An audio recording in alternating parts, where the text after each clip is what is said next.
Healing House, Chapter 2.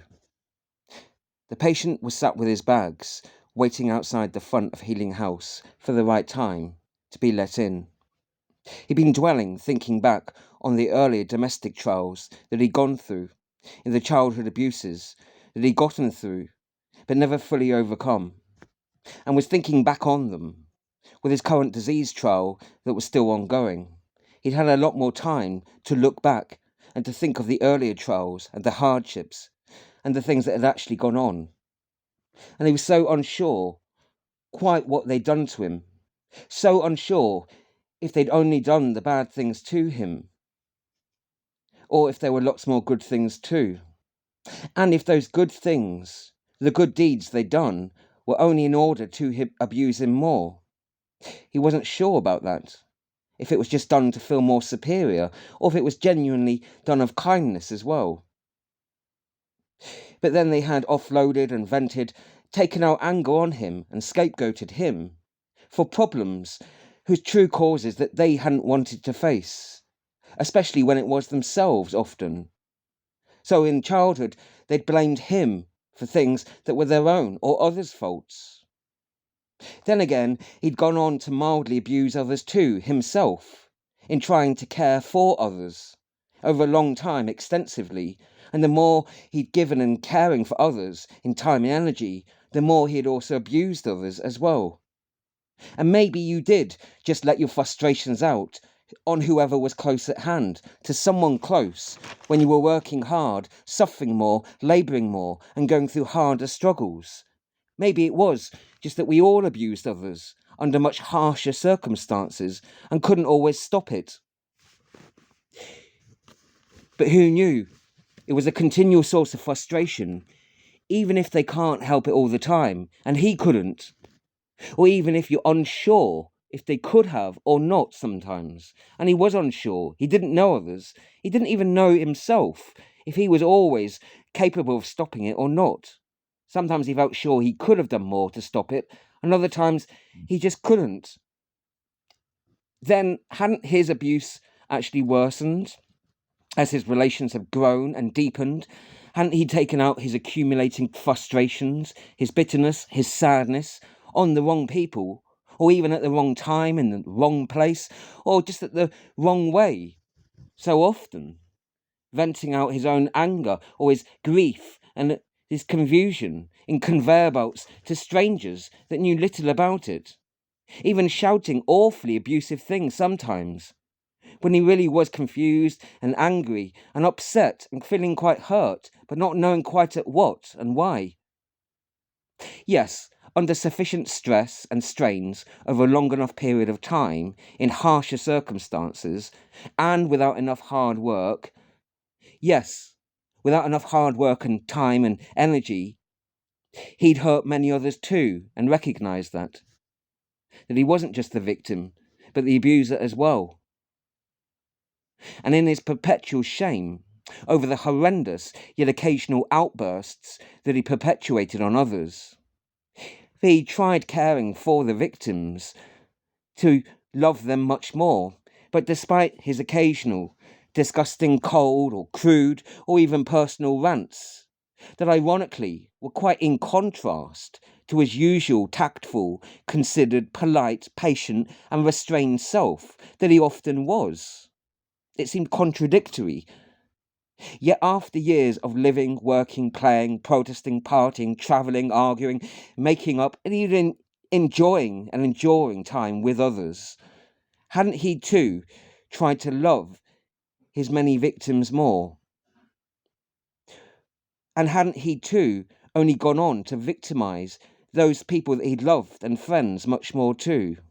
No and yes, yes and no. He had gone on to care for many more in so many different ways.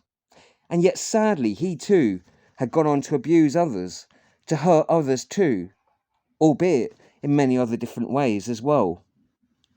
Even when the trial of the cared-for victim child was over long ago, but a different kind of trial had then begun.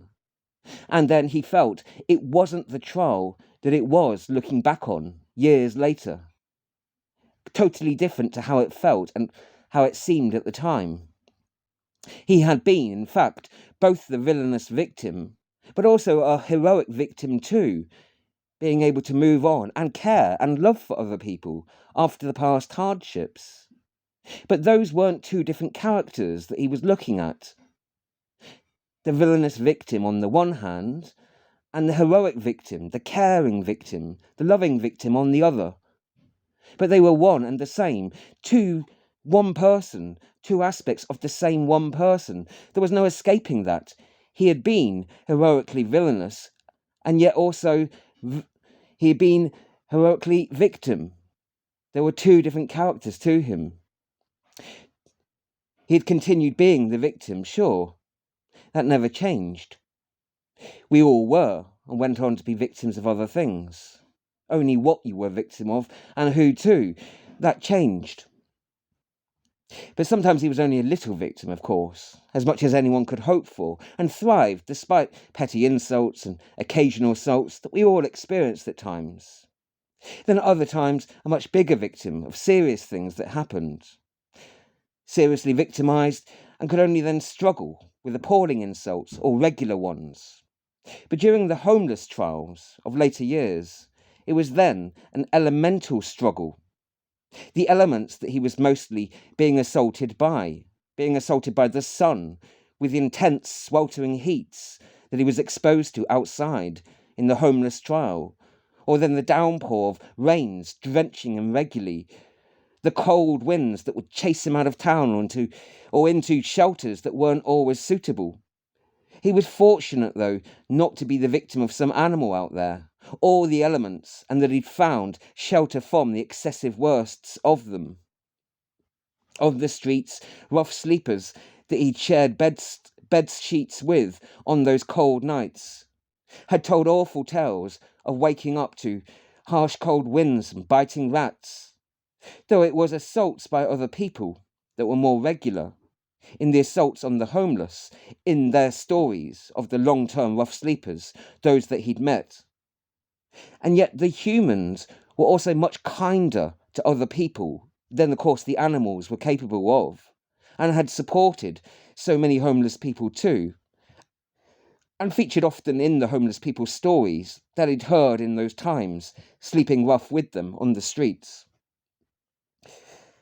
And of course, there were many good and bad stories within that.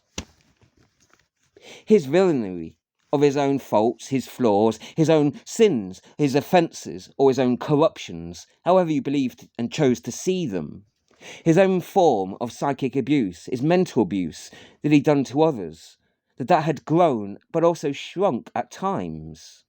Strangely, it was both. He got less abusive at some things, but then increased in abuse at other things. Just like his victimology, though, as well, that had fluctuated greatly, as also had his virtues, his strengths, where he'd done well. That had fluctuated and changed a lot too, some virtues shrinking, but many others growing much more. It was a confusing, patchy, difficult, complex picture, and not one that fitted into some easy, simple story then, not easy to tell to others. When sometimes he was only a little humble, a little brave, a little enduring, a little kind, a little moderate, a little forgiving, a little grateful, a little loving, and only a little selfless. Then there had been other times when he was very humble, very brave, very moderate, very forgiving, very grateful, very loving, very selfless. But who knew? He certainly wasn't all of those things, but even when he was some of those things, he still had a lot of other faults too, though. Perhaps it was true, though, for everyone. He didn't know everyone. Who knew? With such vastly differing trials and challenges that we all had, that life can present to us all. Being alone a lot, through a disease trial, meant that there was a lot of time then to look back on the past trials and the past joys that you'd gone through, to assess how really you had gone, how really things were, what really had been done to you, what good had been done, what bad had been done, what really was done by him, what good had he done, what bad had he done, what doubtful things had others done to him that he really wasn't sure the good or bad about? What doubtful things had he done to many others that he still had his doubts about too? And so much of those doubts that others had done, and doubts about what he had done, that he still struggled to resolve and make sense of, even years and decades on, because they were strange and difficult to understand circumstances. But there were a lot of past trials to review, as well as past joys as well, to try and make some kind of sense out, to try and make some sort of life journey, to try and find some narrative or story, some meaning amongst it all. He had a lot of time to give thanks and to be grateful, but also to worry and be confused and doubtful and to be upset by a lot of things from the past. He'd had a home and a shelter, and also back then, it was a very different time. He'd had good health, was able and fit and physically, and was able to endure through many things. Like when he was homeless, he could endure through those. And even through early childhood, through the abusive relationships then. He was still physically strong and fit and able to climb and run away, and also to fight and to stand up. And also he was physically more capable. So at least he hadn't been physically disabled, as well as going through that too. Childhood hadn't been all bad, therefore, and he'd had some abilities, despite some disabilities and challenges. It wasn't all bad, no, not family or school. There were vast amounts of good support, encouragement and kindness that he looked back on, as well as also a similarly vast amount of neglect, of belittlement, ridicule, and also of cold meanness. On happier days, it was easy to nostalgize, to look back with rose-tinted glasses, and just remember all the childhood friends, the happier occasions, be they teachers or friends, or a parent, other siblings, other neighbours even, scouts, and many other friends from different groups, even dog and cat friends too, and recall all of the fun games and the useful lessons that they'd learnt from all of those things. Joys that he still revelled in and relished in 30 years on, or 25 years on sometimes. Yet on the bad days, it was equally tempting to just gloomify and look through the grey-tinted glasses at the past, and only ever remember just the childhood abuses, or the neglects and the time alone when he needed desperately for support, the ex-friend's abusive parent or teacher, siblings, or even those in other groups that he'd met. Though he could think of no other dog or cat abusers to him, though. At least, still, maybe he had been ridiculed by some in different situations that he didn't know about or why they'd done those things. There'd been crazy situations as well as ones that he felt were happy and sustainable and productive. Then again, after recalling the many harsh words, the various assaults, all the mean games, and all the impossible objectives that were given to him sometimes, or with the ever-changing rules that no one would have any hope of keeping up with, never mind a young child, designed to always keep him in a constant guessing game of never quite knowing anything, always then a step or several steps behind, and never really knowing anything about what the true game's objectives were, never knowing anything about where to venture next, always living in complete darkness, and being kept in that way. And all of the bad things he'd learnt, like not to trust anyone with any of your secret dreams, or your fears, or your loves, or your hopes, or stories, as they'd only ever exploit them all, and see you as a source purely for entertainment or ridicule, or something bleak and sad and depressing to just abandon and leave and detach and have nothing to do with. It was bleak to look back and only think that about those times when that was the case. But it was pessimism that drove him to only see that as the case sometimes. Then when he would only look back at the bleak times, he then had to resist that lure towards victimhood that he struggled with as much as for the denial that any of it happened. As if he was only ever that, only ever just a victim child, and not the loved-for child, the guided child as well. And that he had many objectives, and those that were reasonable and restrained and considerate around his own needs, and there were many fun and interesting and enjoyable games that they had played and learned so much about as well during those times. And so there was so much more to look back on. For he was loved and cared by many more than ridiculed and mocked him regularly, and a greater many more that had done no such good or bad things, as indeed the vast majority of people hadn't, who hadn't known him, of course, as it was with everyone, who had never insulted him, never complained about him, simply didn't know him. He was a stranger to the majority, as the majority were to each other. But it was only ever a small number of people, those they'd happened to live and work with or study with for very long periods of time, over many months and many, many years. Compared to some childhood victims, he'd had it good, really. Had some love and some in sport, some support, encouragement, and some fun and kindness, some investment of time and money and energy, or else he never would have lasted and worked and lived and cared for others so long and had a variety of different relationships. He never would have been able to go on and do any of that. And he would have gotten into far, far worse trouble. Much, much worse, of course. And would have gone off the rails much, much earlier. Probably would have been in prison or caused some horrific harm to himself or to others much earlier. Died on the streets, drank himself to death, or any number of things a much earlier teenage life, if he'd not had the support and been abused much more than he was. If his early years were only just so awfully abusive and not supportive as it was. So it was complicated, his position. He met others who had no such regular abuses, though, or had had only minor ones, occasional ones that were bad, or occasional ones that were very bad but weren't regular, or people that genuinely wished then to return to their childhood, that really did have, in general, very happy childhoods a lot of the time. People that wished to return and relive their childhood with great fondness and happiness, laughing merrily about it. Or was that what they wanted you to believe? Or was it really true when they talked at length about all the different ages and could remember only mostly happy, many happy memories about those many different ages?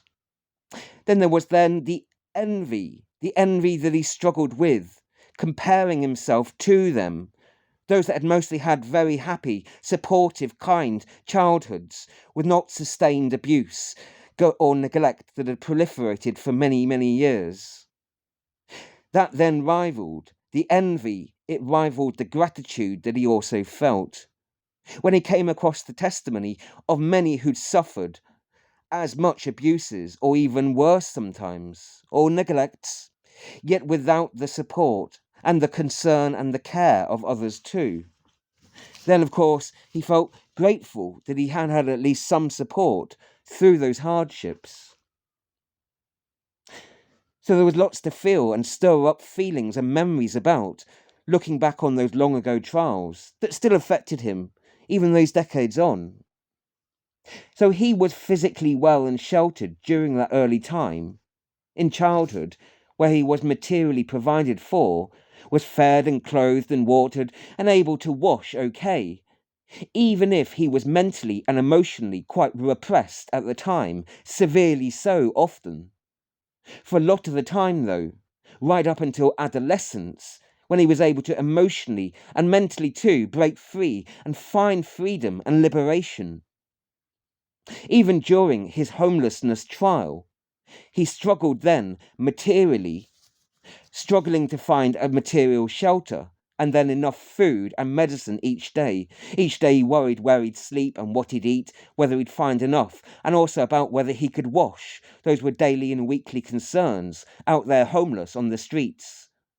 When the material trial had begun then. Yet he was not mentally repressed so much as he had been in childhood, so was then capable at least of dealing with those material struggles, because he had more mental and emotional abilities through the many years since the deprivation before. Despite the physical trials of that age, although staying in a variety of different temporary homes, they were as much mental trials, yet not involving abuses as such, as they really he only stayed with various groups, people that he had befriended and got on quite well with and got on to know relatively well. Then years later, after his 15 years of the various work trials, working in different jobs, the work challenges, and then the family trials, the friend trials too, of going out and caring for those that were physically ill or elderly, disabled, or living mentally challenged, perhaps those with a mentally challenged parent even.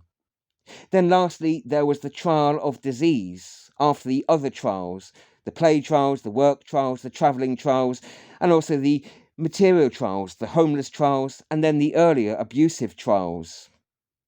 He'd gone on to the disease trial in later life, in his later 30s and early 40s, the infection trial, when he did have his material needs still met. So at least he wasn't going through a material trial as he was back then, in a homeless trial. And it was a different kind of trial then. Also, he did not live with abusive relationships like he had done through the childhood. As then, they'd had no choice, no way to leave as a child. So had good reason to be grateful that even though he was trapped in a diseased body that couldn't be treated and was painful and hard, but still, he wasn't a sick man suffering on the streets, or one that was trapped alone under an abusive partner. He didn't think an abused or homeless, diseased man, if such a thing could exist, could ever really cope so long with such hardship. Yet the comfort of shelter and supportive relations were really a part now of what allowed him to carry on at all. So that he did have many needs met that he never used to, but really was going through a different kind of trial. Of course, they'd been expecting him at the healing house at the door, so he'd had a long time to look back and reflect on the different kinds of trials, and the joys too, that he had experienced and gone through, even though it was only a brief look at them, and there was a lot more studies to be done, considering them further in greater detail. Of course, they'd be expecting him at the door, not at the garden gate outside, so far away. As he'd spent the minutes waiting outside, still sat on the old bag, the backpack carefully placed, like a seat that he was resting on, outside on the street, and still he'd got no answer from them, trying to call them. So finally he'd attempted to then haul the large backpack up through the gate itself, through the iron gates, leaving it then inside, only then at the beginning of the long, meandering garden path that wound round up through the gardens surrounding the house, up towards the large steps, the stone steps that led upwards towards the large house, healing house itself, where he noticed in the garden path another path going off then that shot off to one side, that was sloping upwards off to a degree at an angle, within and from outside, and then that path was hidden behind a long tall row of trees that stood out proudly with their branched leaves that obscured where the path went beyond it. They were all out, leafy in their thick green foliage, blooming in their leaves. So at least there was an alternative to the steep steps ahead, perhaps, that was straight up the long path. That alone was so visible through the bars outside of the large iron gate that he'd peered through for time. And then he returned, twice going back out the gates to retrieve more of the possessions, going twice outside to the streets, then leaving and returning back to the garden lobby, the path entrance just inside. There was a small gravelly yard that had the two paths that were then in different directions, where they split in different areas, going to the same place, but in different ways. As he saw, squinting now inside the garden, and then looking far ahead, where the path that was sloping up and out of the wild jungle, a jungle of a garden, that was then adjoining further round on the top of the steps. So it then left one part of the path going into the garden, and then leaving and re-emerging out of the large jungle garden, going up the large ramp that presumably the chairs could be pushed up and down of, that people could then climb themselves up and could just be pushed up into the giant doors of the healing house, if that's what it was still called. As the signpost just inside the garden seemed to call it, although he'd heard it called something entirely different, was concerned about the different names it was being called. Abandoning his assorted objects, the different possessions, to one side of the garden path entrance, resting it all on the side of a stretch of the lawn, so that it was out of the way of the pavement, leaving it free for others to pass by, and then closing the garden gate behind him, firmly shutting it, closing it to the strangers strolling past still outside. He'd left his things behind, and then even putting down his cherished little box of the houseplants that he'd been carrying around, and then he'd comforted them on the lap, carrying with them on the long journey. He then abandoned them, placing them all to the side on that small stretch of lawn. He could slowly then make his way up towards the stairs, up the long narrow path ahead, that he felt unburdened from all the heavy possessions that he let go of. He could then ascend with a little effort and carefulness, and then a firm grip on the railing to one side.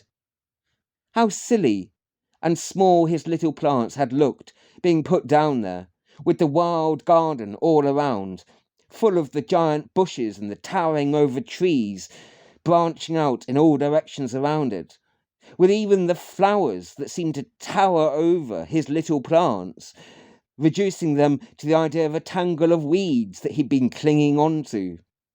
Still, they were each little gifts and memories of various past visiting friends that had kindly given them to him in the months and years earlier, their plant offerings that he'd tended to and cared for gradually, and watching them grow in their little ways. When they later had returned, although a few had wilted away somewhat, he had then others that had outgrown and broken their containers, and whose offshoots then took the pots of the wilted away plants to be upsized. So he'd always as many more to cart around with him from house to house. But how small his little plants looked in the giant jungle garden. He liked the sound of the wiltings, one of the names, the sign, of the old sign with moss and lichen growing over it, that he was able to somehow read, piercing through it, managing to look through the tangle of ivy that was partially covering the sign and growing over it on all sides. The wiltings, it had a nice natural sound to it too. A name like a care home or something, for the elderly perhaps. Though it wasn't a joyful name, and upbeat, of course not. Well, it had a much better name than some other names, but had an honesty about it too. Plants did wilt away in their autumn season, of course they did.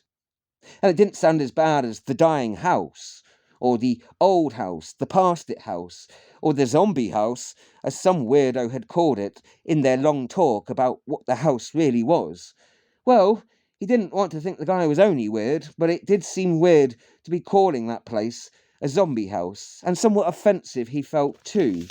Still, there were other uglier names he'd heard it called too. But what kind of name was the healing house? Why had some others called it that? Why had the brochures? And why had some referred to it as that? What kind of name was the healing house, anyway? What if there was no known cure to the illness, as was in his case? They didn't know what it was, and they didn't know how to treat it, therefore. There was no known treatment for it, as was the case in many others that he'd had the unfortunate experience of meeting, although there were good things in meeting them. But sadly, they too often would have unknown treatments, no known cure that could never be recovered from, and never be healed from, therefore. So he felt it seemed a bit strange and mean. Mean to perhaps call it a healing house, when not everyone could actually heal from something, when it wasn't something known. In his case, as in many others, they didn't really know what kind of disease that they had. No one knew what kind of infection he had, never mind what kind of treatment there was. So there was no current hope of any healing or treatment from that. He had only to manage or to cope with the symptoms as well as he could do. So he already felt a fraud in going into such a healing house. There was no hope of healing from it, with no known treatment. As perhaps he'd had no chance of healing for the body. So what to do about it when he was only really coping with the disease? He was quite sure, after so long with it, all the tests had been done, all those that could be. Everything had been done to look for treatment, and none could ever be found.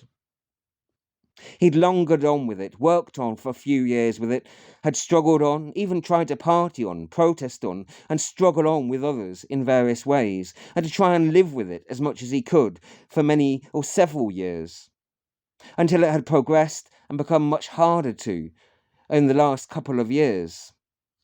And then just resting with it more and coping with it much more in the last year or two. So he already hated the house for calling it that, resented it that, calling itself a healing house. Didn't they think that they were miracle workers or something? A bunch of wishful thinking children think they could find a cure to everything, and a whole variety of complex diseases and disorders, things that they probably knew nothing about. The sheer number and scope, the variety of different diseases out there, that sadly, many of those, even if it was a sizable minority, had no known cure or treatment. And those poor people had no way of healing or getting better from it, no matter how much time or effort and energy and love and devotion they put into it.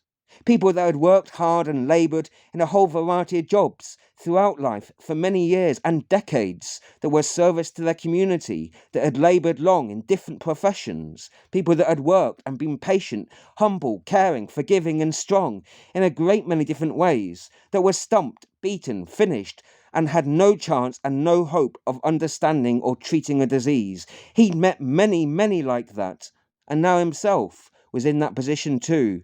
Of course, he and the others weren't all good and virtuous, far from it. They had their virtues and their faults and weaknesses too, as well as their strengths. But the fact that anyone that could be strong, enduring, caring, and very accomplished in other professions, and had great abilities, could not heal themselves when dealt with an unknown, harsh condition that was not well understood by wider society, and that could happen to anyone, then why label those people and imply that those people were not able to treat themselves were somehow wrong when that could happen to anyone? Why exclude them then from this healing house? Or why call it that at all? But he couldn't help feeling that as he'd gone through the garden, seeing the various names of, some of them said ealing sign. The ivy had grown over the first letter. And then he wondered really whether it was that at all, or what it was trying to be, not having any real idea. Perhaps they didn't cater for people with unknown diseases, or those without cures. They'd been sent to the wrong place entirely. But who knew? There were even devoted doctors and other patients, long trying patients that had suffered long and given everything they could, as well as other doctors, friends and family that had laboured long and done every treatment and everything they could, that had laboured long yet failed still. How did those people think that they would succeed when other experts, doctors, psychiatrists, the other physicians and other various professionals, as well as the patient's friends and family, had all failed? So how would these all-powerful, all-knowing healers, whatever they were, ever be able to call themselves that? Or would they expect him to heal some condition? He, who was only really an amateur at the jobs he'd done anyway, who'd laboured in many different jobs, but surely wasn't even an expert in any of those things. Certainly wasn't a physician, never mind the specialist in infectious diseases. He'd worked and studied in lots of other things, but never that. So it was unrealistic to expect him or to others to really heal a disease that he and even others knew little about. So rather than being comforted by the house's alleged name, he was wary of it and concerned by what it might imply. He did clamber up the stone steps fairly easily and was in time to ring the large doorbell. Whilst he stood down the large path, where his distant belongings he still worried over were there, collapsed. They'd all go missing. Whilst he was introducing themselves, he felt, if he didn't look back and keep an eye on them. The housekeepers, were then introducing themselves to him. Even so, he turned away from the past and his possessions, and then focused on the door ahead, and in his impatience, he rang the bell a second time, then waiting for it, only for it to swing open immediately after the second bell ring, and then present him an older, serious-faced woman who was dressed in smart yet casual clothing, who offered just a brief smile. "This is the sick house?" asked the man, once the smile had vanished, and she frowned then a little, studying him up and down, looking carefully, waiting a little before replying. "This is Healing House," she said, a little sternly. She corrected him with a low, serious tone, still a little pleasant. "I got that from the signs," said the patient. "It's a home for sick people, though?" he asked the man, hoping that would be an obvious thing for her to confirm, surely, though, wanting some confirmation, the kind of house. "It is a house for people with sickness," the woman slowly said to him, very slowly, and asking his names, she tried to usher him in then, until he then remembered the old bags he still had, and she said there was a small cart with wheels that she'd order for him to approach, and then summoning a man with a small buzzer on a machine into the side of the wall. He then appeared briefly in a small uniform.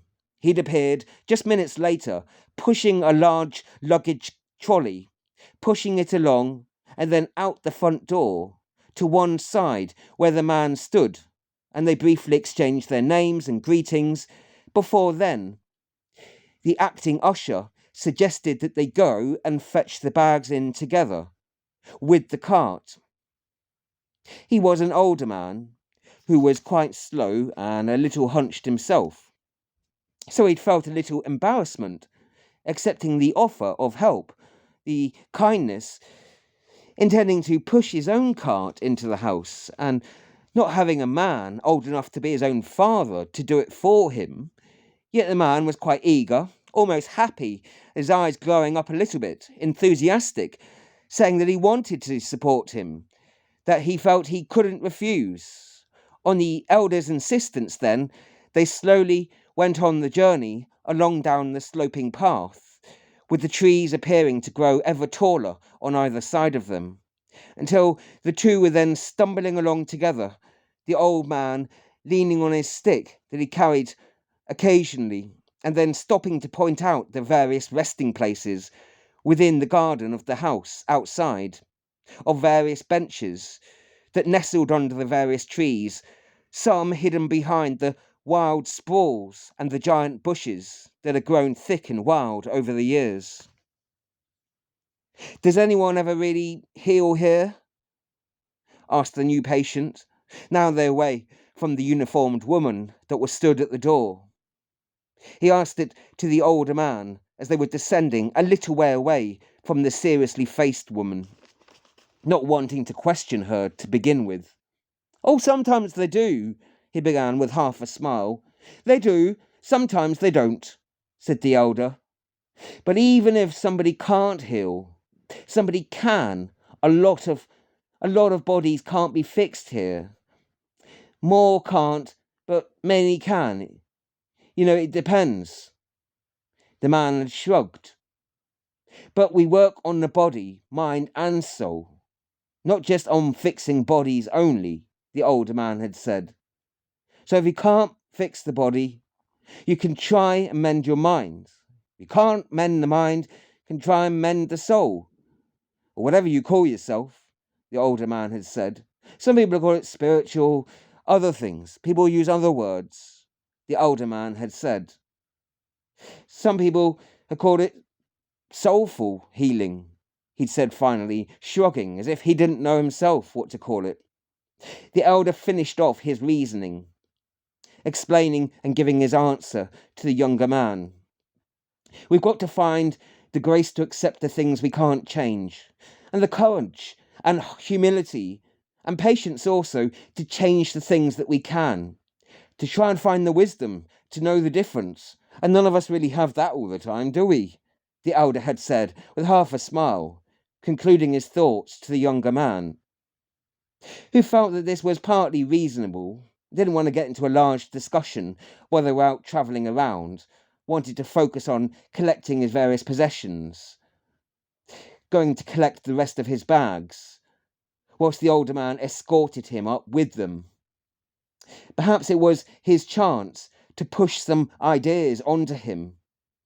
Perhaps he felt it was his chance to indoctrinate him in something into the house. He'd no idea why he was choosing to speak and tell him all these ideas, although he had simply asked the question. And maybe he'd invited some ideas back. Still, he'd not even got a foot into the idea, a foot into the door, and someone was rambling on his answers at him. He was being challenged with some presumptive theories, the idea that there was even a soul or spirit, whatever that was. He felt weary from all his journeyings, though, and didn't want to get into any deep and meaningful discussions in any rational way, not while he was busy focused on doing something physical at the time, or had too much time alone. The middle-aged man perhaps had been a little cynical, and he wanted to think clearly before giving any answers. The older man, though, was only having a chat, giving his views and a brief answer to the younger's concerns, and his criticism of the house's name, as he'd given it. Some folks do call it the hurting house too, the older man had said. It's that too, but it's the healing house as well. It's both, he said, with a shrug. But it's many other things. Why give anyone or anything just one name when it has a great many? Hurting house, healing house, and unknown house too. Three names for the same house or person, the older man had said. As if that was meant to be some serious points. The house of many names. I'd heard it called the Sanctuary of Love in its officially other brochures. I'd been sent other brochures, though, and other adverts, not those ones. But its ethos had sounded good in those, to create ways to love all of its residents, to love them all in all their different ways, not to offer people formulas or generic advice, or just activities that were only based on formulas, generic love, but to fit the care, the support, or the love around the person's specific abilities and situations, be they their various mental abilities, their emotional abilities, or even their physical abilities too, or combination of all those three, and different amounts of them perhaps. Whether they ever really lived up to those and those promises and their ideals was another thing altogether, though. I'd no idea, although the mixed reports that I'd read from the different brochures, they seemed to offer a great many positive encouragements, so many positive remarks and reviews and testimonies that were there to look through, that were really greatly encouraging in many ways. Perhaps they weren't necessarily reflective of all of those that participated. No idea. Except that many of those that had an especially good or bad experience would probably be more likely to report their findings, presumably much more so than those that had only just had a very average, ordinary, non-eventful experience. whether staying there for just a few days or weeks or even months there, whether it was just a little good or a little bad that had happened, the ex-residents leaving their reviews to many others, desperate to encourage others to reap the rewards and to benefit from the great potential, the experiences that they'd had to grieve and love many others so differently. They'd left their reports behind, much more than those that had little love experienced within the houses, though there were also just as many that were driven in their reports to try and forewarn the public about the other risks, what they claimed were their other sufferings and the hardships that they had experienced within the house. On balance, there were just as many positives as the negative reviews. But of course, there were a lot more, a much larger number that were much more mixed and varied, and that tended to be, therefore, a mixture of both, but much more positive than negative overall. The guide to the Love Sanctuary had met me by the larger rusting iron gates that remained closed. Well, he called it the Love Sanctuary, as did others, based on the brochure that he'd given me, the pictures and the stories that he and others had drawn and written together in past times. The iron gates remained closed, as they had only opened briefly and occasionally when the machines that carried the people in and out from the wild forested gardens and the grounds way beyond where I'd emerged from. The older man was then dressed in his old overalls, had his sleeves pulled up, a face that was half lost in the tangle of a beard and wilded hair, with then the crow's eyes, large bags, too, where he squinted at the light, with thick long lines, puzzling lines, stretched across his forehead, the furrowed lines for when he frowned, and a low-pitched gravelly voice. But he spoke little, abruptly, though he laughed often, sometimes, at little silly things. On the brief tour, as we were wandering around, going up the garden paths, the long garden paths towards the house, where he stopped, staring at the vast sprawl of a group of midgets, little midgy insects flying in a little swarm together. For a long time, watching their endless dance, zigzagging, swirling around endlessly together, in some furious, drunken dance, like at some wonderful, hedonistic festival or party, as he called it, where it seemed to entertain him for a whole long time, staring and watching them in some dazzlement, as if amazed at it all, like some small child, stood there, motionless, like a statue, in wonderment. I stood a little with him, staring at it, wondering what we were looking at. A group of insects buzzing around, keeping my mouth shut after gaping at him for a while, a little incredulous, at him staring at something so ordinary, and then closing my mouth so one of the little buggers didn't fly in there, noticing it was just a group of insects flying around, really, and couldn't see much point to it. Anyway, stood there a little bored, wondering what we were doing there in the cold, wondering about the doubtfulness of the guide's sanity while we'd been stood there for 5 minutes, staring at a small group of insects flying around the place, and him silencing me when I attempted to ask him why, and I didn't get to. He wanted me to just be with him while he stood silently, watching it. He was more concerned that some of the midgets were flying around, and maybe they might go into my mouth or go down the top or something. I didn't see anything that interesting in it all, personally. He had some grin clumsiness on his face, on the thick stubble of hair, and that revealed missing and yellowed teeth.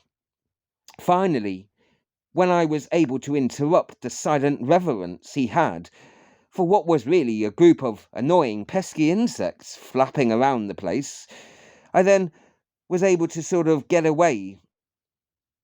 I'd flopped down a little, worrying that I'd swallowed a couple of them. But in any case, spitting them out in my dry mouth, as happened when I'd cycled through a group of insects sometimes, or ran through a multitude of them sometimes, unknowingly. And then suddenly the old caretaker, whatever he called himself, had then laughed, not sure if it was at my flapping around when a group of the insects had broken off from the main group, flown towards me, and a couple maybe slipped down in my mouth, and I laughing at my flapping around and jumping back at the ongoing rapid movement of the large group of insects and my own silly little dance that I did. That he was laughing at me and the rapid movement of the large insect groups. They seemed to be moving around us at points, though in different directions. There were a number of times the caretaker stopped to inspect what seemed so mundane a thing to me, though he didn't seem to stop for that long, 5 or 10 minutes here, and maybe a few minutes scattered here or there, or a dozen minutes even. There were a number of birds, for example, that were there, sat quietly, perched in their various branches, sat in the treetops, or that were sat on a small branch overhanging the path nearby us. We didn't stop for too long. We stopped to hear their cry and to call out, or stopped to look and to see who and what they were, to look at their colours and their shapes. We didn't stop for that long. There were a number of these birds perched in various branches. He'd stopped for them regularly and introduced a few of their names, and a dozen more along the way, all within about half an hour or so, as we slowly meandered our way, pushing the large trolley, heavy laden with all the possessions we carried, were being pushed now along in the cart. Every few minutes here or there we would stop to look at the various trees, or to look at some bushes. If I was expected to remember the different names of the different groups, there were just far too many. Although the different bird songs that we listened to, yes, they were interesting, they all had a mystery about them.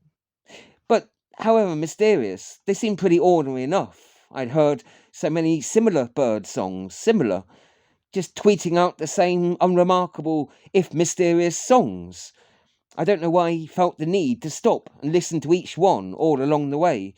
Even so, despite all the number of long delays punctuating the long journey along, that delayed everything awfully, and meant we didn't really get to the front door even for up to at least an hour, that we were pushing all the possessions very slowly along the long winding garden path, stopping regularly to stop and look at all sorts of different things, crouching down low to look at processions of marching ants, and even stopping to look at little woodlouse that was called up into a little ball when he touched it, and the older man would laugh at it and muse over it long and hard, naming and touching the different insects as if they were people that he fondly remembered, and he did this for the bushes, flowers and trees, sometimes. Though not for them all, thankfully, or we'd have been taking decades, potentially, just to go up to the front door. Nevertheless, why he chose to pick out some of the insects, and trees, and birds, and bushes too, I've no idea, though he did seem to show a variety of different kinds. So, it seemed with some relief that we finally did get up to the front door again. Strolling along slowly, along with the empty cart, whose wheels were then squeaking along as they turned the corners. The cart that was being pushed along. It was a pleasant and informative enough journey in some ways, as the older man, the welcoming guide, whoever he was, if that's what he was, he pointed out his various tree friends and identified various smaller tracks. They were small tracks that were hard to see, partly overgrown by the branches that had been slowly taking over and covering up the different parts of the paths that led off from the main sloping path off towards the various benches and the various shaded resting places that he pointed out too. He'd offered to show them to him But the visiting new resident was concerned about the belongings and abandoning them too long, as they would have to go and pick up more of them at the inner entrance to the house gardens. So they'd agreed to meet up and visit the front garden benches once they'd settled in a little more another time. Why were all the areas of this front garden, though, just so quiet as they were strolling through it with the large cart they were pushing? Except for the rustling of the leaves, and of course the mechanical sounding bird song that you'd hear tweeting out there and here from the different branches, and all the scuttling and the ruffling of leaves from the small animals underfoot down in the large giant sprawl of vegetation. Why was it so quiet of people, though? From these particular resting areas, however pleasing and comfortable and easy to get to, he claimed that they were. In the giant house, didn't people choose to sit and rest, do whatever they did out there in the front garden? Was there some particular event on today that called the residents away? Or was it usual? And perhaps he feared, being a new arrival, that the residents never really went out there, never sat in the front garden, that it was always just empty or something, that it was just there for show. The residents inside did not have easy access to go outside, perhaps, and could not, were all trapped inside, the new resident feared, contrary to what the promises of the brochures and others had claimed, the hopes of the pictures in those home brochures that had showed the residents wheelchaired and wheel-bedded people being taken out and wheeled off down the paths into the fertile green and vibrant gardens? Or was that just once for show?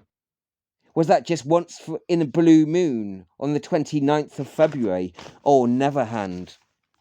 Or something like that, just on rare occasions, perhaps? He half wondered, and not the regular things that the textbook had assured him and claimed that they were. He'd asked this confidentially, in hushed whispers. Now they were quite some distance, meandering away from the larger house door they picked up the large cart from, whose doors were then staffed. Yet wasn't the older man staffed too? Or was he just a volunteer, a resident himself, working within the house and not part of the house staff? He'd not really asked his positions, didn't feel he needed to, and didn't know him well enough to yet, to plunge into these personal questions. But then wasn't everything personal, in a way?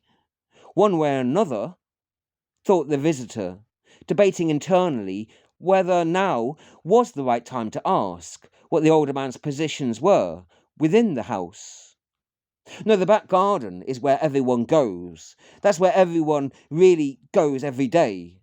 Well, not everyone. Not everyone goes every day, attempted to clarify the older man. But in general, that's where most people go when they do go out to the gardens. The back garden is huge, it's vast, it's sprawling. It makes this small garden you're in look like a small, tiny plant pot. It's nothing. It's just a very tiny garden in comparison, the older guide to the gardens had claimed. Well, not everyone gets to go out every day, but those that want to, when the weather's good, that is, and if they feel up to it, then they do, and they have the chance to. It's big out there, out in the back garden, so people congregate out there much more than here in the front garden. Yes, it's true. That's why you never really see people out here so often. There's no one out here now. I know it's a little chilly, but they're all out there in the back, those that want to go out, the older man had claimed. Often people use just the front gardens just to see their visitors, sometimes, so no one has to visit them inside the house or go in the madhouse if they want to, laughed the older man. But then seeing the visitor look doubtful at that, at calling it a madhouse, he said, well, it's not that mad. It just gets hectic. The hectic times in there. There's a lot of quiet rooms too, though. And then there's areas of the garden out back as well, he said. But visitors refused to enter the home? Asked the young man, stumbling then on a loose paving stone, before finally finding his feet. Oh, I'll have to get that looked at. Get one of the others too, said the older man, looking down then in frowned at this loose paving stone. Once assuring the younger man was okay, and he was steady again, the older man laughed at his stumblings. Oh no, many people visit, family visitors, friends, even doctors, nurses, a lot of other people. People are visiting all the time, of course.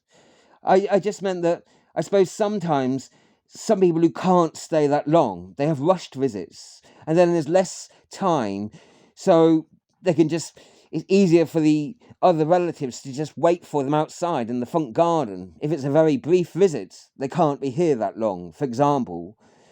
I suppose some people who just couldn't stay that long, and they may find it easier if they've got disabilities themselves to go in and out of their house because it's a long garden path, as you've seen yourself. And the young man visited at what seemed like a fairly plausible explanation. Some of the residents use it to sit down and wait on one of the benches. He pointed out another bench in a clearing towards the front of the garden where it met the front street and the front gates towards there. Well, I suppose it's useful for people to sit there while they're waiting to be picked up by a taxi or something, or relatives, to go out for some visit. People will use it to sit and wait in when they don't know when their visit will turn up, said the older man, now giving what seemed like a plausible reason for the empty but yet very pleasant garden out in the front of the house, that they were only needed occasionally, since it was much smaller than the vaster grounds, so he claimed, out the back, and it seemed to make some sense to the visitor. When the leaves are out in late spring, you'll see more out here then. Well, I guess it's a bit odd to have highways of strangers passing you by, looking into your little lounge, said the older man. Not that we're all a bunch of nudists or anything, claimed the older man, then laughing. But sometimes, sometimes you're tired, you just want to lie down, and rest out sunbathing or something, in your shorts. People do, or just in loose clothing, just for a while, and you don't want a street of strangers out there peering in on you in your own lounge, even in summertime, right? Said the older man. So you get more privacy out in the front garden in the summertime when the leaves are thick and grown and everything's wild. So I think you see more out here then. And when it's later spring, not in winter and early spring like now, the older man said, going on to further the explanation for the empty gardens out the front. I enjoy collapsing in city parks sometimes. Yes, not by a street so much too, the younger man agreed. Well, so long as you don't wake up to a game of football being played around you, said the older man, still then slowly edging along to the side of the younger man, impressed that the path stones were now aligned much more smoothly and fixed in well. The empty trolley that they were pushing along, that was rolling along smoothly down the long winding slope. He was then careful to stop it from racing down too far. Inside were just a few possessions of the older man, a small bag of his own that he placed within, and not much more, as it rolled down ahead of them, although the gradient wasn't too steep, with a long, gradual decline that went long back towards the gate that he'd first appeared from the street from. Oh well, I'd only collapse in the long grass, or under a tree. And what madman would play football inside the long grass, or round the groves of trees? Asked the younger, and the older man shrugged. Sounds wild. I might want to be up for it. Well, I'd watch it. I'm too old to play anymore. It sounds a wild game to watch, though, with a load of trees involved, said the older man, at the thought of playing a game of football with multiple trees to get round. The youngster laughed too. Yes, it grows long in some of the parks I visit, the wild grass. I think the balls will all be getting lost in there. He'd laughed. The old man had chuckled too, a little too much, as if trying to find some laughter to bond with him. Well, there's all sorts of lawn games that go out there, but not football in the wildly long grass, you'll be happy to know, said the older man. No, it's generally on a short lawn that the football games will be played, reassured the older man. Well, there's all sorts of lawn games out there, he went on, happening to notice the visitor's confused and also intrigued expression. There's a croquet game, there's a catchphrase group, went on the elder. What's that then? Interrupted the visitor. Well, it's a group of people. They all stand in a circle, equal distance from the centre, and they basically take it in turns. They all throw a large, I think it's a soft ball. They throw it towards each other, or they throw it to a man in the centre. People take turns being the centre person, centre catcher, and then he or she has to then catch it to someone or throw it to someone else surrounding them in the circle. And somebody who's a good catcher goes in the middle, and it's who's left standing is the winner in the circle. And so that's how it's played, really, with a softball. And so, well, what happens if the person in the centre doesn't catch it? Asked the visitor. Ah, well, they're then generally replaced with somebody else, one of the other catchers. Ah, so it's who's left standing as a catcher in the centre and surrounding them. Well, exactly, it's that kind of game. There's variations of those different games, and they play with the softball, so it's not throwing a dozen half hard balls at someone all at once. You know, you'll find that they're fair games. What are the questions that are asked when you catch the softball? Asked the visitor. Oh, I don't know. That changes every week. If you catch the softball when it's on you, I think the questions, they change every week. The themes change, well, daily or weekly. I don't know because I haven't gone for a while, to be honest, admitted the elder. But there's a guide to it all, the different activities and how they change. The guides on it are back at reception, said the elder, then pointing back towards where they'd come from, the long winding path they'd been going down.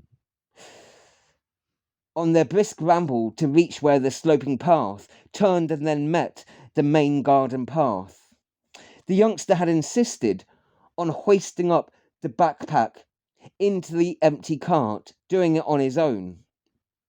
And then the other black bags, when they'd finally reached it all, with the clothes stuffed in, they were not so heavy for him to carry and to hoist up and into the cart.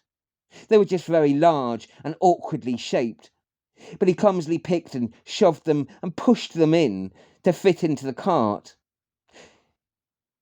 And only one of them was able to be squashed into the cart, with then the backpack, and then the other had to be somehow balanced and wedged into the cart on top.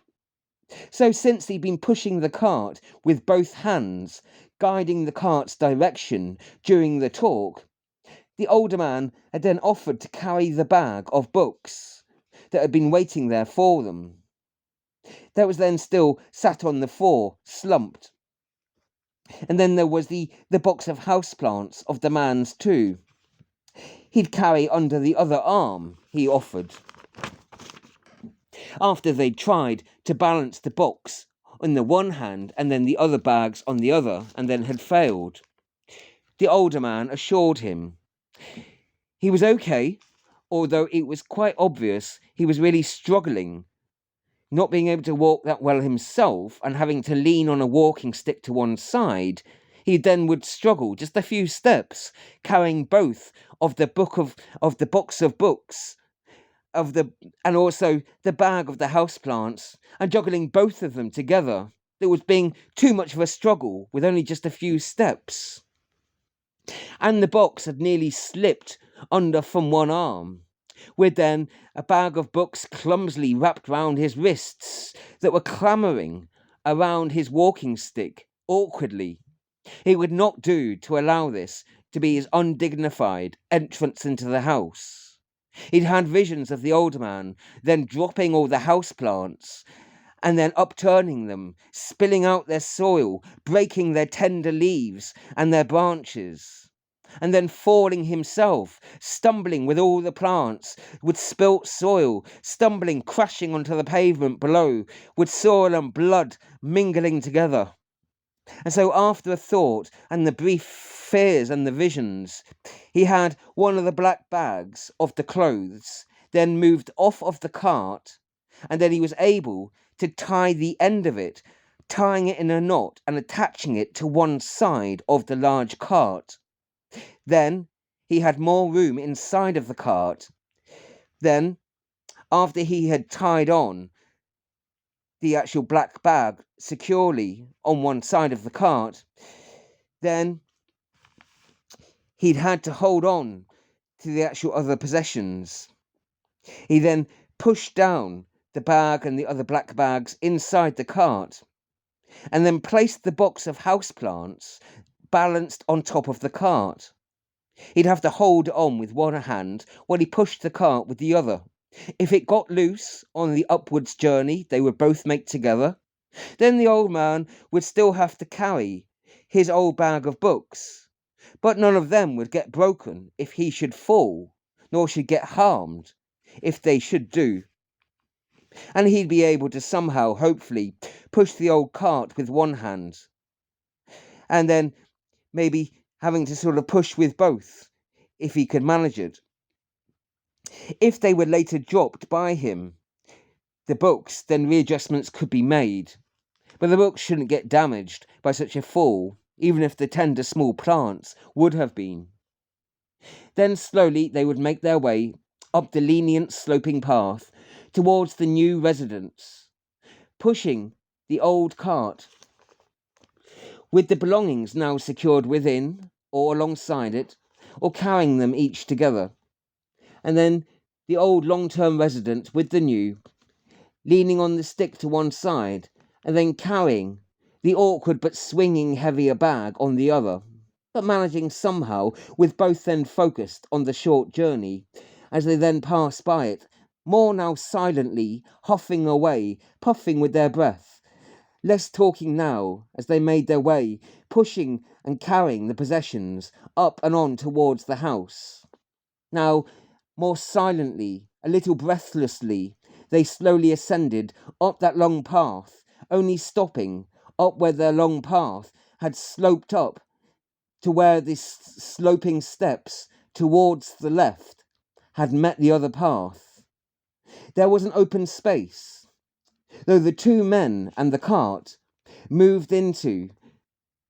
directly moving into the front of the house door once more, and the younger man, now aware of his mucky yet smart clothes, noticed to one side of the door of the house, the pathway ran around the side of the house, and a little way along the way sat back into the building itself.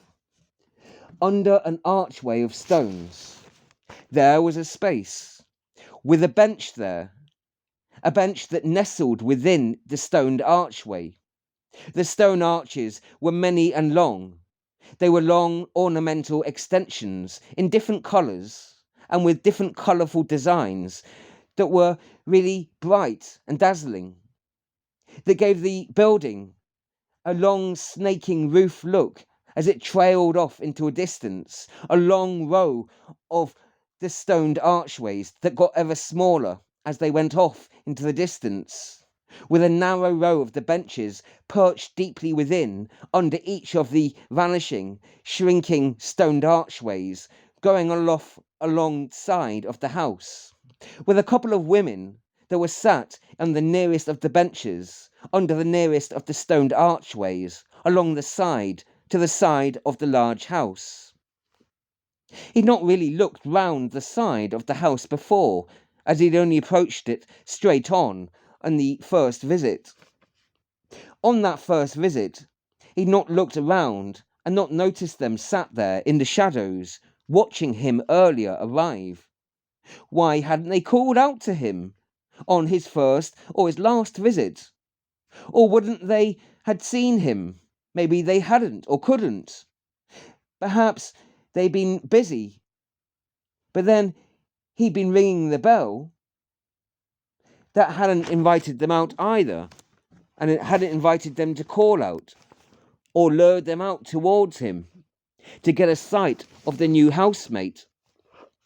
Or maybe that was their usual lookout, the lookout post that they sat out in the front, where it got shady in the long afternoons, when the sun had disappeared out to the back garden, even in spring, and from up there they could look out over the treetops and to the other side of the road, at the houses and their rooftops beyond, and to the vast expanse of the sky and the horizon beyond that, and up to the stars in the night. One woman was sat wearing a bright, zany clothing, a colourful green top that had floral patterns, spiral patterns, as she was sat there slumped a little into a chair. And then another woman that was sat to her side, in more conservative colours, austere blouses, and a pastel shirt of a sky blue, sat upright in a more firm posture, though leaning an arm onto the bench. She was older, and with a bundle of something resting on her lap, he could hardly see, squinting at them. Some kind of textiles, something, a bundle of cloths or something, impossible to tell from some distance. "You're new to the house? Moving in?" asked the older woman, in her smart, clean attire. Her long skirt hung a little over, where her dark socks emerged up from the boots into a simple beige slip-on. No, I thought we'd move his things in, just for the fun of it," laughed the older man, wearing though his casual clothes that he had, with a t-shirt of some 70s rock concert, some tour, apparently, and then had his shorts down to his knees, and then had sandals on, and despite his weathering, and his hair receding and thinning out, with many grey hairs and missing and yellow teeth, but he was still very cleaned and washed, hadn't a stain or tear on him. He had a bronze tan, the older man, as if he'd been a lot, sitting outside a lot, with only occasional shadier days, with what felt like a conveyor belt of the hot days. "Yes, I'm moving in," the new resident finally confirmed, then trying to give the couple that was sat there, the women, on the bench, trying to give them some reassurance. The younger, larger, the liberal woman.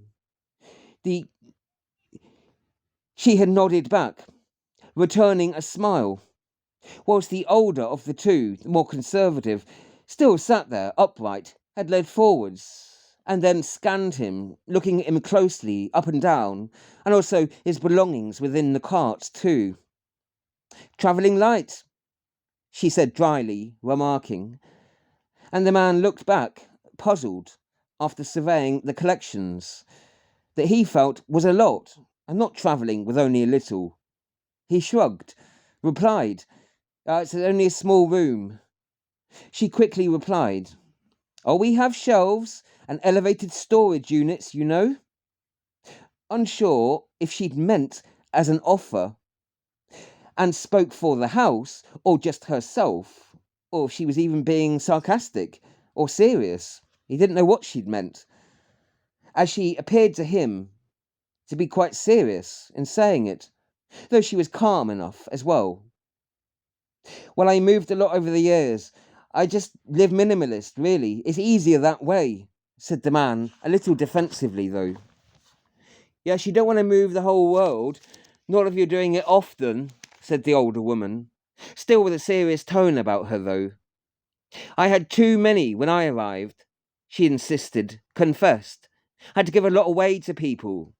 Had a lot to sell, or just find anything to do with," she said, had to store the rest away, she added, a little sorrowfully, as if it was a heartbreak or some sadness in her past.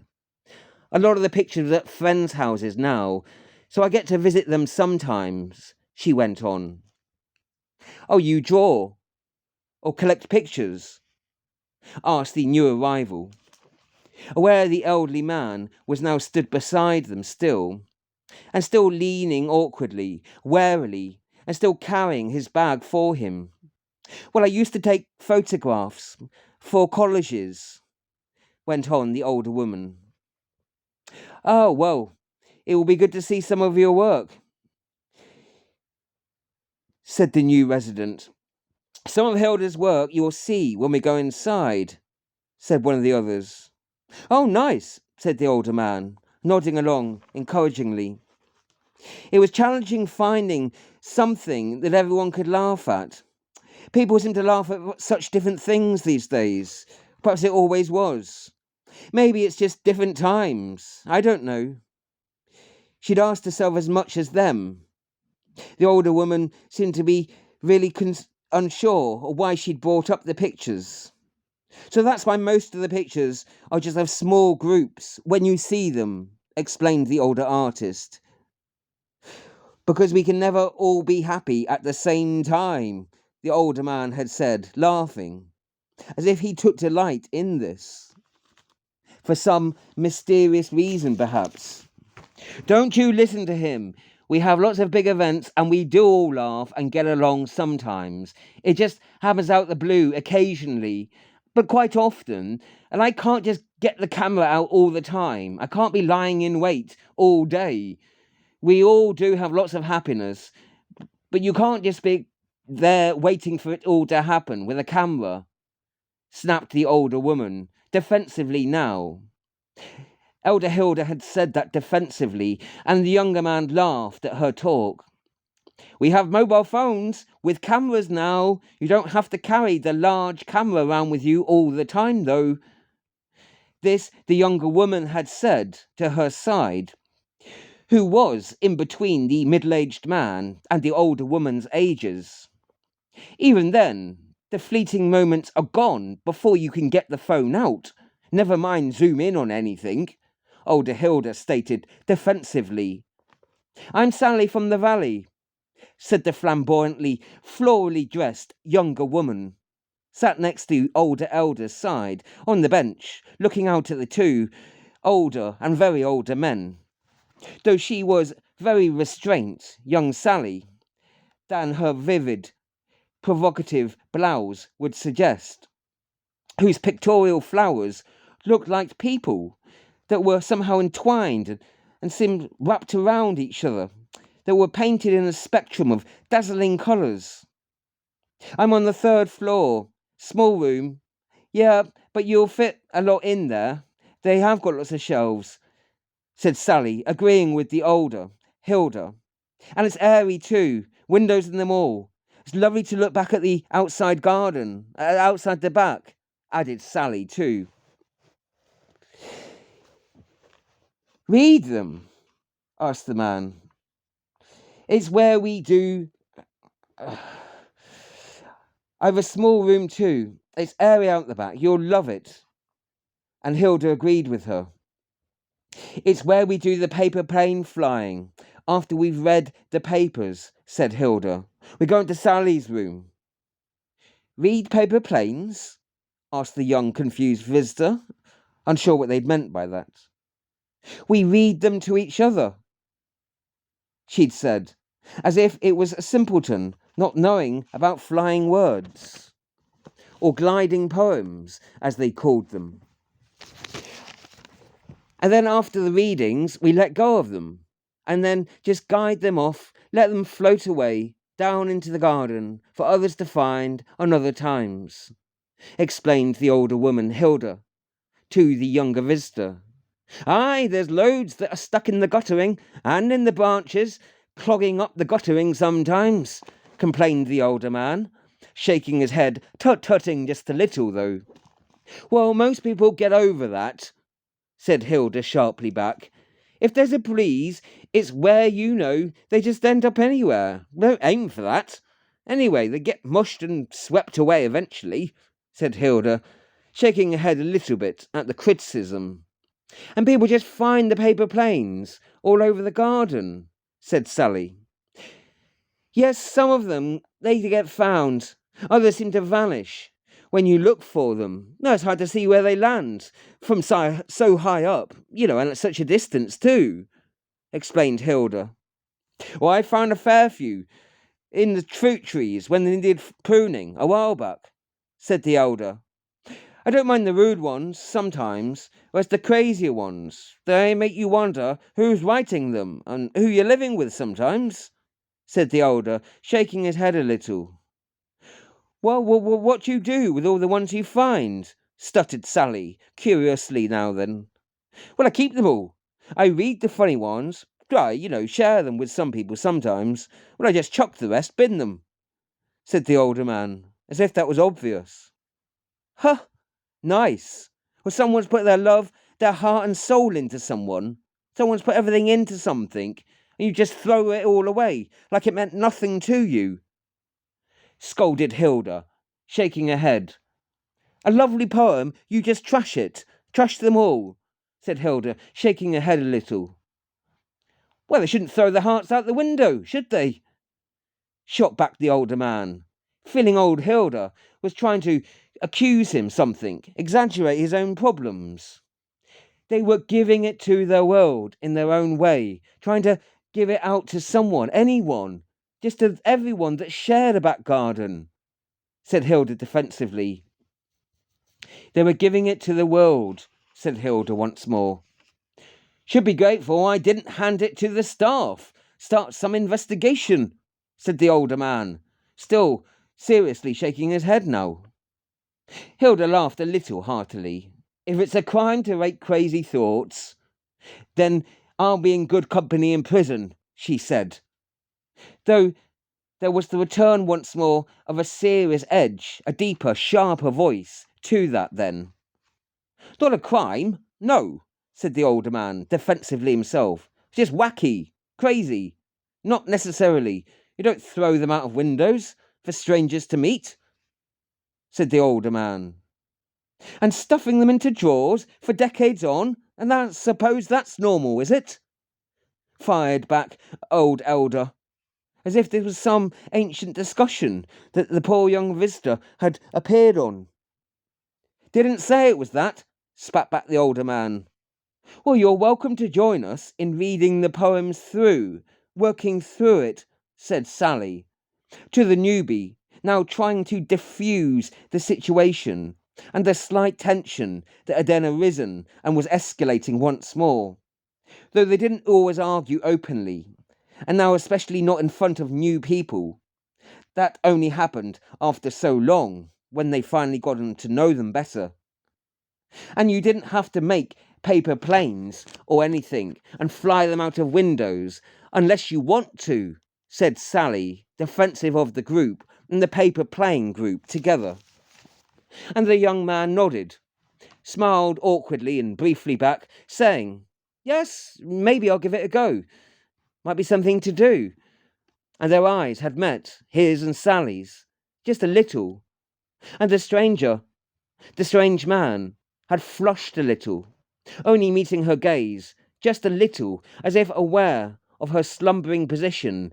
More, Sally then sat more upright, pushing herself up a little, whilst then the young man had looked about them, scanning the longer, wider path, with the roar of the empty benches further away, running parallel to the house itself. The row of the empty benches that was running parallel to the house itself. And who are you? Asked Hilda now. Older Hilda had asked, in her own curious tone. And young Vista had given her his name, feeling stupid from missing the invitation to apply to Sally and not offer it to them. Luke Morning, he'd said, realizing he'd not even asked the older man from earlier on any such names, nor had felt that they needed to, really. that such labels weren't essentially necessary. Neither had they, as such labels just seemed irrelevant to begin with. The older man had known from the staff he was moving in with, so that he clearly had been enough. "And what are you in here for?" asked Hilda, as if he'd been sentenced and secluded there for some crime or some offence. And then the young visitor had said he'd stopped work quite a while ago, had stopped working regularly due to the advanced chronic infection that he was living with. She had nodded, only solemn, very briefly, before the long pause, as if she'd expected a lot more, perhaps a long list of conditions or something, though he didn't feel comfortable just announcing all of the different conditions that he had, as well as the many symptoms as well. Not just his physical condition, but the mental condition and emotional conditioning too, that were a restraint in recent years.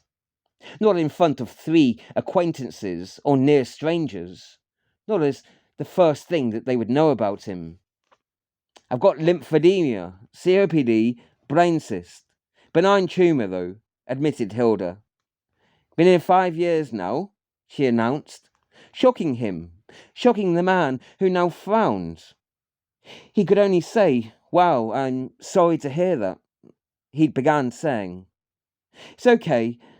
I get about, can't walk anymore, get pushed around a lot, wheeled around, as you can see," said Hilda, pointing to the wheelchair to the side of the bench where she and Sally were sat. "By other residents?" the man had asked, concerned by this. "No, by the staff, when they're not too busy. And a few residents too. I mean, those that are able to," added Hilda. "What do you mean they push you around? You mean they're rough with you?" asked the visitor. "Oh, golly, no. Couldn't be kinder. They are very kind. No, I meant they push me in the wheelchair." To think. No, and they'd all laughed a little at this. Mind you, I've had a couple of being pushed into bushes by people that were going a little fast. A couple rushing me sometimes. Anyway, it doesn't happen too often, fortunately, added old Hilda, before they then had moved on to talk of other things. "No, they're good drivers mostly. It's just hard getting hold of them, that's all," old Hilda summed up. "Everyone's waiting for something or someone here, Luke," said the older man. "That's what it is. We're always waiting while we're doing other things too, though. But the things we're waiting for are much bigger than the trivial things we're always doing," added the older man. "Are they?" asked older Hilda. "I'm not," said Sally. Young Sally had said this defensively. "I'm not waiting for anything." "I'm not waiting to finish.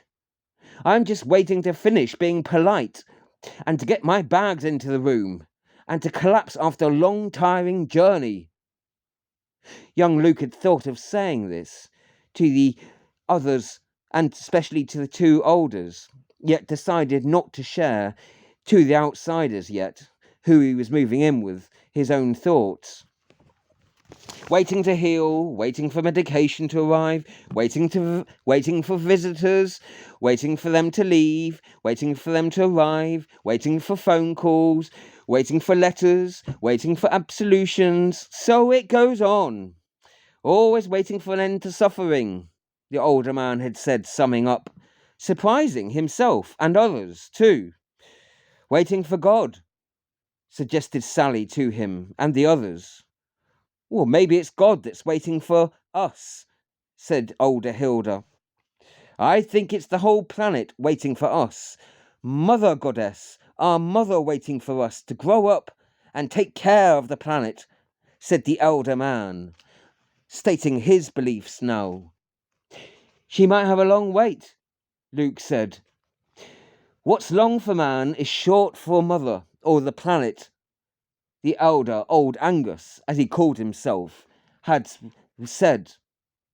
"Well, I'm waiting for tea time," said young Sally. again trying to diffuse whatever small argument and edge there was in their different revelations of explaining their different positions, and to stop the elders turning everything into some escalating debate, as they often did. They do a drinks round mid-afternoon. Long wait till tea time, though, added Sally.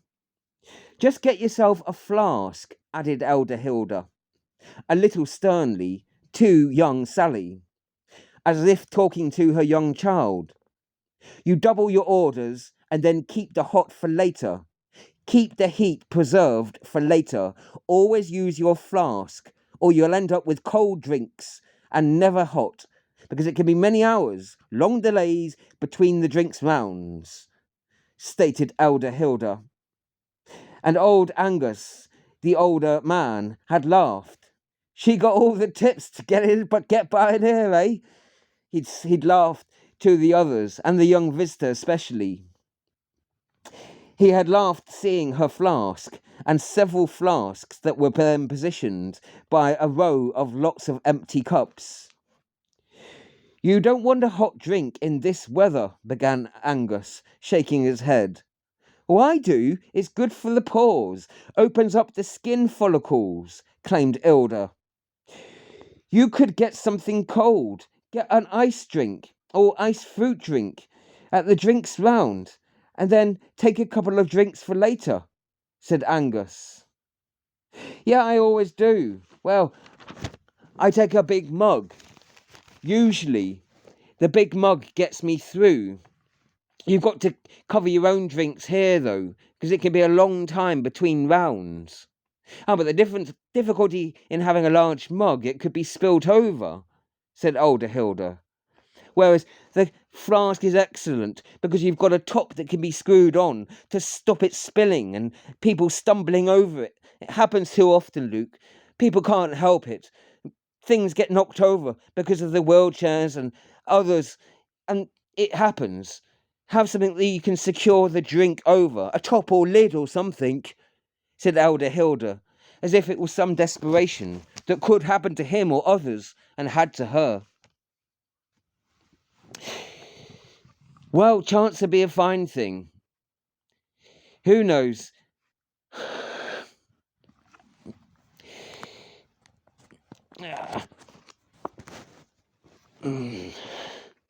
You've got to cover your own drinks in here, Sally had said, summing up the position to new arrival Luke, and he returned then to give a puzzled glare.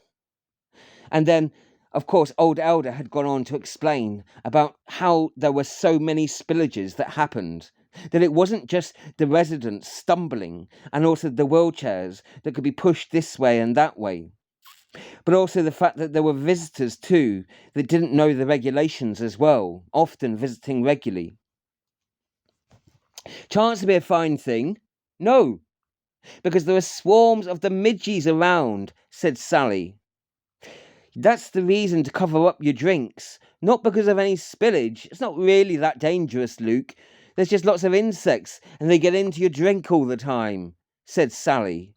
It's not a house full of drunks knocking people's drinks over, said Sally defensively. But I didn't say it was just them, did I? Elder Hilda had said. Defensively herself, though. But admitting that there were lots of smaller insects, though only in summer season.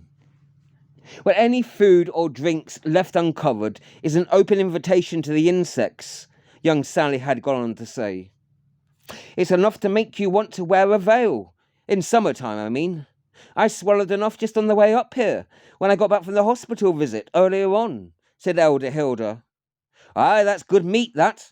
Probably get some good protein in there, joked the older man. Packed full of nutrients, they are, laughed old Angus, noticing that young Luke was now leaning on to his cart and appearing quite weary and tired, and that young Sally was only laughing a little now at his jokes, since she'd heard them several times before, in any case. What about tea time? Asked Luke, returning a glare to Sally and sharing a glance with her once more, who in turn avoided his gaze, as she'd done before. looking past him to the gardens beyond. In about 40 minutes, 6 p.m., every day, older Hilda had said, after looking then at her watch, strapped to the arm. Early drinks at 6, breakfast 8, mid-morning at 10, lunch at 12, midday at 3, mid-afternoon, I call it sometimes, said older Hilda, tea at 6, late drinks or supper at 8. And this old Angus had announced then, as if reading it off, the regularities of some conveyor belt. Wow, that's an early start, 6 o'clock in the morning, observed Luke, a little disappointed that it also seemed to finish early, that there was nothing beyond early evening. It's not compulsory, you don't have to go, said Sally, seeing him frowning a little at the tea-time explanations. But thank goodness, said Hilda, although a little quietly, though just loud enough to be heard. Early morning drinks aren't always that fun if it's been a rough night, she then told the others as an explanation, seeing as though they'd obviously overheard her saying that. And then there definitely isn't a later drinks time, unless you ask the staff very, very nicely, said Sally to them. If you ever are desperate for a drink, you can always just make one yourself in a kitchen. And this, the older man had said. If you can get to it, added Hilda. Not everyone can, though. Yeah, I can just about stumble around, said young Luke. There's a bell in the room. You call it if there's an emergency, though, began Angus. If you were dehydrating and couldn't drink. If you were running out of whiskey or anything, said older Hilda. And some people even laughed at that. Sally did a little, and old Angus did, grudgingly. And Luke did a lot more. Don't get dehydrated when the heats get worse. There are jugs in every room, said old Angus, though, in his own serious tone. If you see someone looking faint, just ask them if you want a drink, and if they need topping up. That's what the staff are here for, said Elder. Not happy, though, at Angus. I'm just saying when they're busy, said Angus. Are they often very busy? Asked Luke Visitor. Always, said young Sally, but they always do leave people with enough drinks, so long as no one spills it and nothing gets in there, said young Sally. Right, nodded Luke, trying to take it all in. It seemed a lot to take in a short time, having not even got into the house before the different regulations were being told to him, trying to form an impression of the staff, who he'd got to see and only briefly of, if that's what they were, and of course those other staff that he'd not heard about.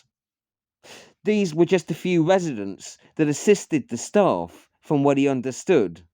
Perhaps that's all Angus really was, just an assistant voluntary staff member. Since this whole conversation had launched into him, before he'd even been able to bundle himself into the house yet. Keep it safely in your flask, and the lid attachment shut. There wouldn't be any arguments. There won't be any accidents either, Elder Hilda had said, as if she worked for the company that sold flasks, and was already, as Luke thought of her, the flask pusher. Are the drink rounds for everyone, then? Asked Luke, wanting some confirmation from them. For anyone that wants one, corrected Angus. It's an opt-out arrangement, said Elder Hilda. What's that? Asked Luke.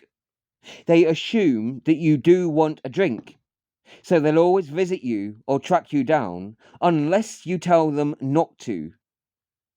How will they know where I am? Asked Luke curiously. 'Cause the house ain't that big, said old Angus back to him. And most people aren't really that unpredictable, said Elder Hilda. They'll probably be looking in on your room when they're passing by the others, then added young Sally. Luke wasn't sure if these were perhaps working with the staff and actually seemed like they were there as patients who were just voluntarily caring for other residents and assisting the staff and not actually the staff themselves, as he'd first thought they maybe were. Could I ask them not to visit the room? Asked Luke, to the three of them, after some thought of their advice. Why? What would you be doing up there? Asked Hilda suddenly, with a frown. And then they all looked at him. Sally laughed, coyly, before stopping herself, not sure if there was more sarcasm, or if that was a joke, or a serious question, or accusation. Oh, nothing, said Luke. I might just be sleeping, or anything. After, a long rest, I don't want people being in my room when I'm sleeping, Luke had explained. What's wrong with someone poking their head in the door if you're just asleep? Asked older Angus, with a shrug. I'm a light sleeper, said Luke. And, I'm on the second. If people were going in and out all the time, I wouldn't be able to sleep through the night. I'd be constantly interrupted, surely. I don't want people waking me up through the night, interrupting my sleep, asking me for drinks I don't really want, said Luke, trying to explain a clear rationale behind why he'd said that. I might be having a private conversation on the phone, he went on to say, when the three others seemed quite quiet, as if not sure how to reply to him. Well, just put a do not disturb sign on the door handle, began Elder Hilda. A few do, if they've got visitors with them, for private chats, admitted Elder Hilda. Though she didn't really talk about his other points, about wanting to be left alone to sleep. Had her doubts, perhaps, that anyone did sleep so lightly through every night. On the outside of the door, added Sally, you just put a sign up if you've got a visitor. And Sally had repeated it, although she wasn't sure if her wordings were quite so obvious to the new man in her life, if he understood what they meant. I didn't know we had those signs. I've never seen them, said old Angus. No one seems to put them up in the corridors or the wing of the house that I live in, old Angus had said. How depressing. No one's getting any action in this place, are they, then? Asked Hilda with a little smile and a nudge to young Sally, both giggling like schoolgirls to each other. Old Angus laughed only a little, stretching a smile. Well, I bet they are, in the laundry rooms, late at night. That's where they're up to it, he suggested. Oh, what's that? A proposition? Laughed Hilda, and Sally only laughed a little at that. He had laughed and shrugged a little. Well, I find a load of clothes in the laundry, all thrown around the place, said old Angus. Makes you wonder what they're up to down there, he added. Well, maybe the cleaner was having a meltdown, or somebody just getting the stuff out and didn't have time to do the cleaning, said Elder Hilda. Oh, I prefer to think of it as a mysterious midnight love affair, said old Angus. And Sally had laughed at him. There were clothes all over the garden yesterday. I found trousers in a hedge, she added, then laughing a little more. Well, it was hot enough to make a nun strip, joked old Angus. Sweltering. Was it sweltering where you were, Luke? Asked old Angus, and the young man had nodded a little, and saying it was also a sweet sweltering heat wave there too. Meanwhile, Hilda had shooken her head, pursing her lips, as if there was a hidden menace behind old Angus's jokes somehow, that the others didn't quite get yet. She didn't laugh at his old jokes like they all did, like Sally and Luke had, the children swept up in his fun. Yes, I feel I've been wilting away a little admitted Luke to Angus and the others.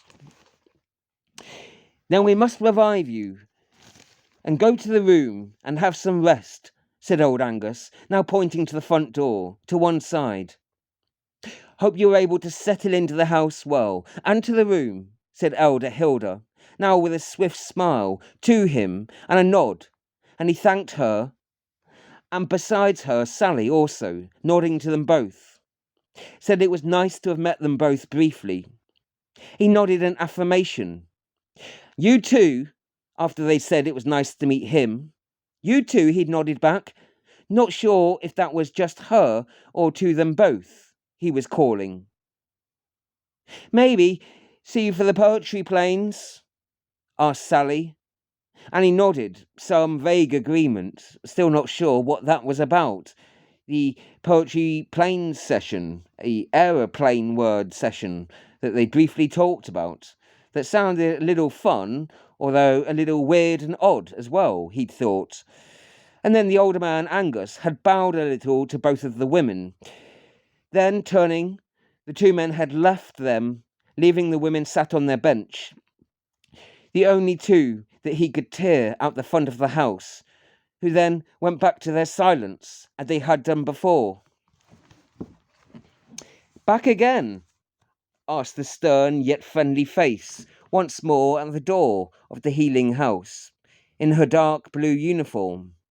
She looked vaguely, casually, medical, with her large logo, the logo of a heart-shaped house that was printed on the front of the top. He'd not noticed that emblem before. He looked down at the long black trousers and the smartly polished shoes that she was wearing. Her hair was tied back up smartly under some netting that she had wrapped round her. Oh, I like your plants. They look nice, said the young door staff. You like cactuses, do you? She asked the young man.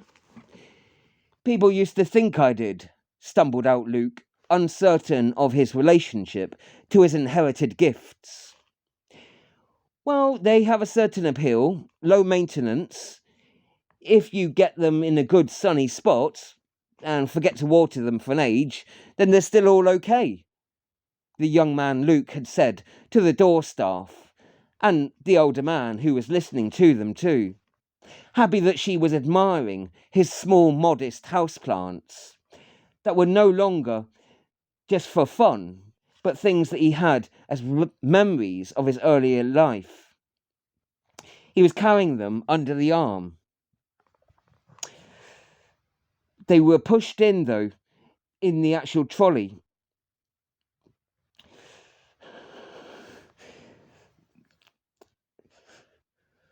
Once they get the right soil and the right place, he said after a long pause, and then noticing they don't need that much caring for, Luke had said about the houseplants on top of the actual trolley that had been pushed into the house.